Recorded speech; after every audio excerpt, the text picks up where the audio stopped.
we know our players start to get more interested to know more about the champions. And over the years, we've done a lot of work as far as like world building to help players get an idea of where a champion fits in the world.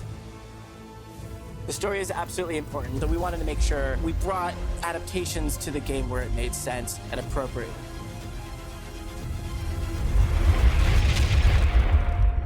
Hi, I'm Laura. I'm head of creative and IP strategy. And for that IP strategy part, that might be a little bit more confusing.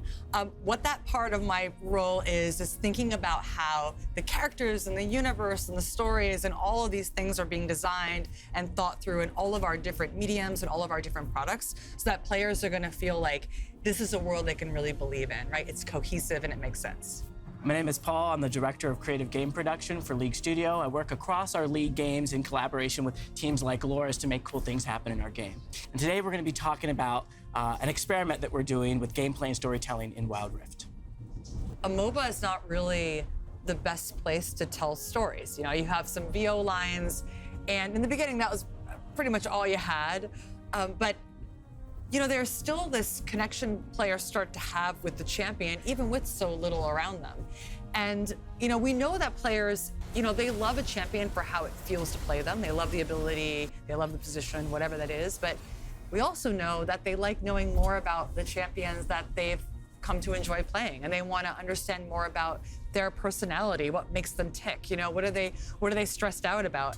And I do think it's just a human thing. You just start to connect with that character more and more. I mean, I love Orianna. I'm not a great Orianna player. I'm not great at mid lane, but I loved her right from the beginning. It's what drew me in the game. It's like she has almost no story, but I projected a lot of story on her. And speaking from a player perspective, I would love to see more story with her and a greater idea of who she is. And I think it just feels good when you're playing that you know the champion, not just how they feel when you play them, but like more about who they are. A lot of the challenge for Wild Rift players who don't have a lot of history around the League IP is really understanding where does everyone fit in the IP. You kind of have to be a librarian and really go deep to understand the state of the world or where things are for certain characters. So we wanted to find a way to bring them along on the journey without distracting what they normally do in their core gameplay. And that's why we wanted to package these 3 Shadow Isles characters in particular who have relationships with each other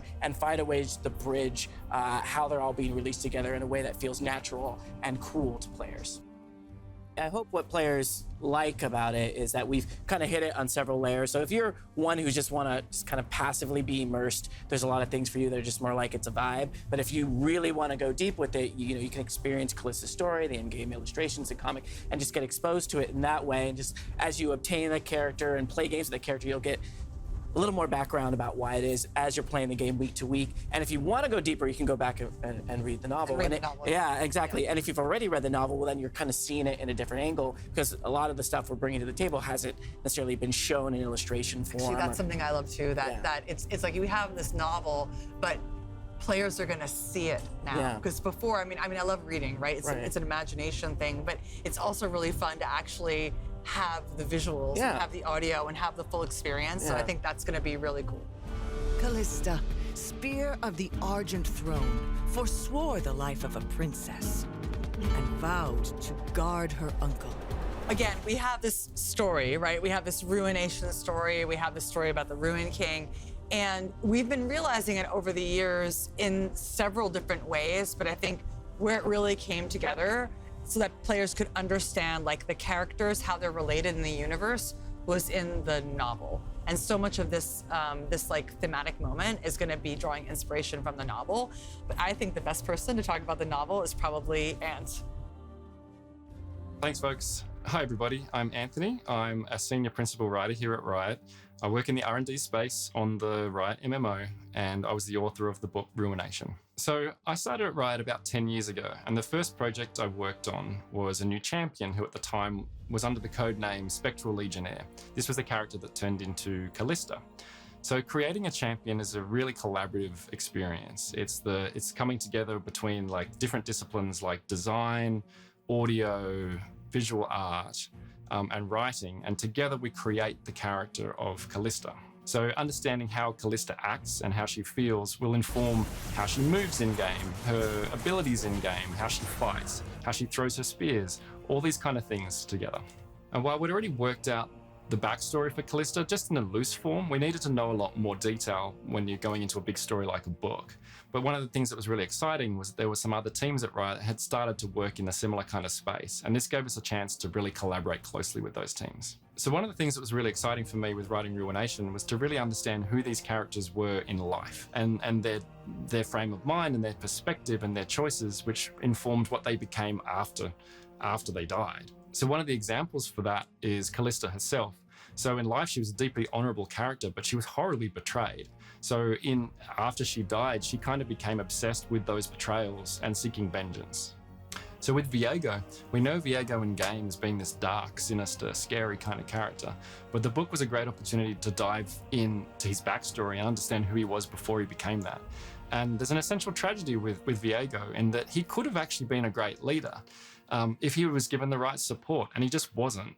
He's not quite like a character like Thresh, who's just a straight-out villain and would have been a villain no matter how he turned out.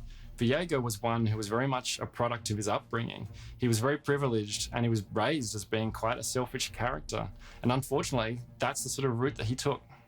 Okay, with that, I'm going to throw it back to you, Paul and Laura. And just to say, I'm really excited to see these characters. I want to play them in Wild Rift. I can't wait.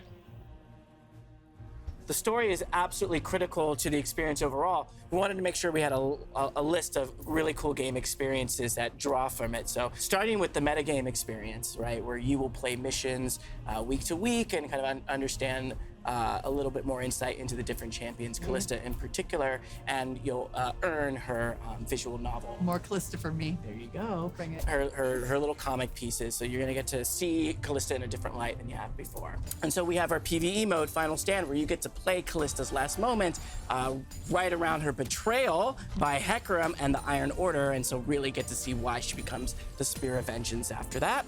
And so following that, if you're just playing Summoner's Rift, you'll experience the Black Mist popping in the map, kind of spooking you out. It's gonna be a mood. It's gonna be a mood, and if you're like invading a jungle, ooh, bad things might happen to you. Of course, we'll also have some in-game items that have been affected by, you know, the vibe of the event. So we have like an Infinity Edge version that's a little nicer, and some other items that are not so nice. So players will get to kind of feel that damage via their item choices, and we're really excited to see what people say about that.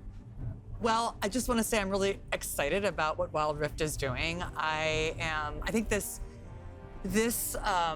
moment where we're taking like some of these stories again that we've had a little bit more outside of the game and starting to fuse them in like so deeply in a game moment. I'm particularly excited to see how players respond to this, and then to imagine like how we might want to evolve in the future. Yeah, we'll be paying attention, and we really want your feedback, players. So do as you always do. Tell us what you think. We're going to be studying and paying attention and hope to learn from it. So thank you.